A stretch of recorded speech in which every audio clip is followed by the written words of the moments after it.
And it's our cover story. If you've been to Charlotte Douglas International recently, you've likely had to deal with the long lines leading up to the drop-off, crowded terminals, and some parking headaches. But it's not just travelers feeling the strain. Airport employees are also dealing with issues of their own. Take a look at this right here. A viewer sent us this picture. You see it right here. It shows airport employees experiencing long wait times for a shuttle to get to the employee parking lot. And workers say that they have been complaining about it for nearly a year now, and the issue has yet to be resolved. Our Natisha Lance digging deeper into the concern. It's tonight's cover story. The bus situation is atrocious. For Shantia Bloomfield, getting to her car after a shift at Charlotte Douglas International Airport feels like a second job. You've been a mama, a papa, a lawyer, a doctor. You've been everything to your passengers and the customers.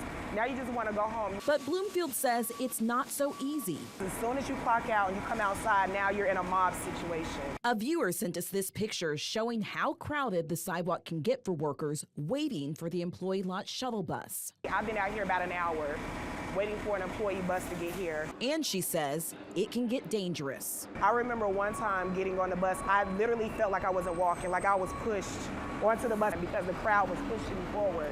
By the time we stand out here and wait, it be done got this deep and deeper. This is video from September 7th shared with us by CWA Local, a union that supports airline service agents.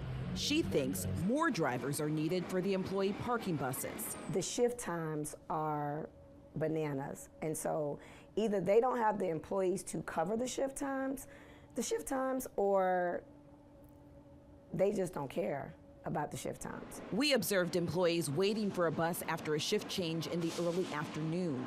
It appeared to run smoothly, but employees tell us it is worse late at night. It's crazy. We are packed like sardines when we do get on the bus. Some employees have created their own solution. Oh, they're walking. They're walking. And we've also asked them, most recently, I've asked them, can we just build a sidewalk? In a statement to WBTV, Charlotte Douglas Airport says employees should not walk along the roadside. And due to the record-breaking passenger traffic this year, there may be a few time frames where the demand for employee shuttles significantly outpaces the capacity in our shuttle system, which results in wait times slightly above the usual. The airport is actively engaged in optimizing the bus fleet, staffing, and scheduling. The long-term solution would be to build us a parking deck that would be closer to the airport. In the meantime, employees are sending a message to city leaders. I adjure them to come down here and just walk a mile in our shoes. Just come down here and do this for about a week. And I guarantee you, I feel like their tune would change. Natisha Lance for On Your Side Tonight. Natisha, thank you. If the bus situation does not improve, some employees say they'll bring their concerns directly to City Council.